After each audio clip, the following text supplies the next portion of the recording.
Good morning, good day, good evening. My name is Giuseppe Mignano, and I am coming to you live from... Where are we?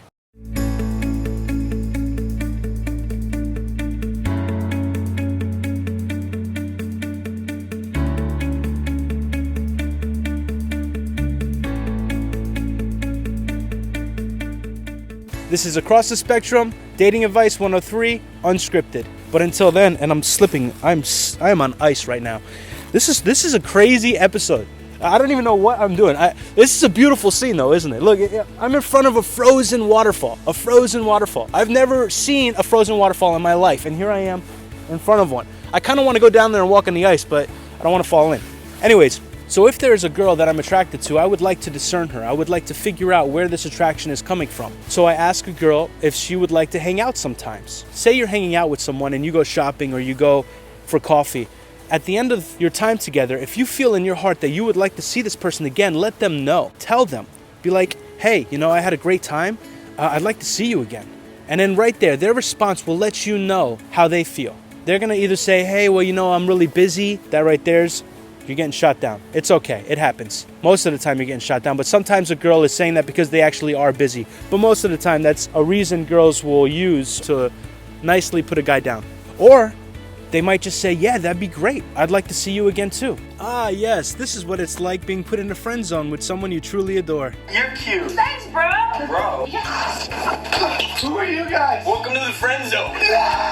Girls like the word date when they like a guy. Okay? But if they don't like you or they're skeptical about you, they don't really know you, you might scare them off. And if a girl doesn't like you and she's giving you those signs that she's not attractive, for example, she doesn't return your phone calls, she doesn't respond back to your texts, she might even delete you as a friend on Facebook.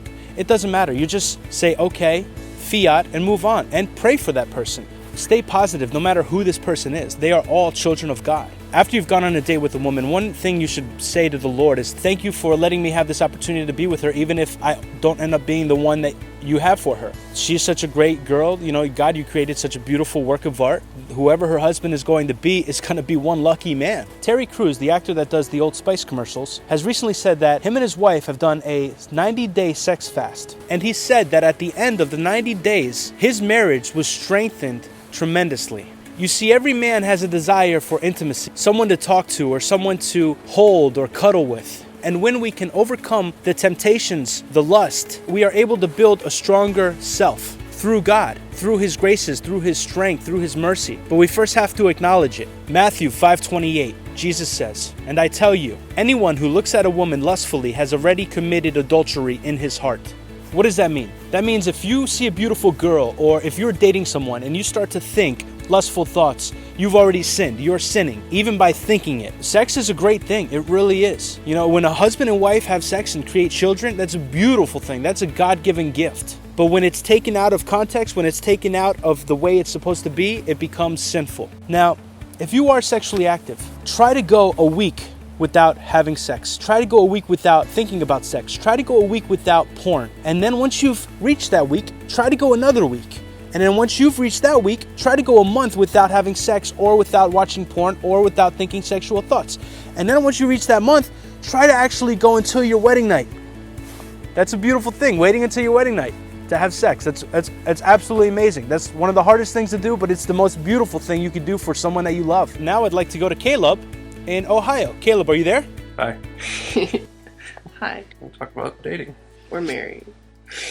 Giuseppe was talking about how waiting until your wedding night, and I want to tell you that it is possible that Caleb and I both did. Caleb had it a little harder because he was 31, waited 31 years for me. I only had to wait 21. I think we both knew the sanctity of sex, so that was never even the question of whether we would wait or not. I would say that the thing that really helped was understanding why we were waiting, and I read a lot of John Paul II's work on theology of the body. I read Christopher West, who kind of puts it in an easier to understand way. I read a lot about sexual ethics. That just helped me understand what sex was, because our culture tells us it's one thing. What it really is what the Catholic Church teaches, that it is that God designed this beautiful way for a husband and wife to be together, to love each other, to mirror God Himself. I mean, that's really what we're doing through our bodies, and then also a way to bring our own children into this world through our love. Whenever we would struggle as far as going too far physically, not having sex, but maybe going too far, I would say always going to confession, even if it's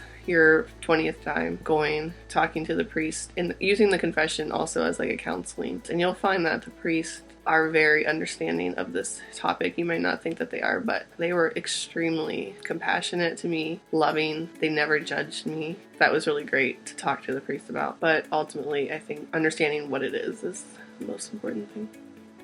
Out of all these episodes, what it comes down to is your relationship with God. And try to have a spiritual father that you could pray to for advice. All men receive their manhood and their masculinity from other men, usually their father. You see, God the Father dispensed his masculinity on Jesus through Joseph. So Joseph taught Jesus pretty much how to be a man. Jesus watched the things Joseph would do throughout the day and wanted to be like that. So Joseph is a great patron that we should have to guide us on how to be a real man. Now, on that note, I want to thank you for watching Across the Spectrum, the dating series that we've come up with. Thank you for all the comments, all the emails that I've gotten. You guys motivate me more and more to keep making these videos. So thank you for that. Good morning, good day, God bless, good evening. This is Giuseppe Mignano from Across the Spectrum. Thank you for watching. Until the next episode, God bless. We are here located on the border of New York State and Massachusetts at Wakanoa Falls. The joy, man, I am freezing. It is, my fingers are, okay. So, hello there. This is what it's like waiting for your crush to like you back. It's been 84 years.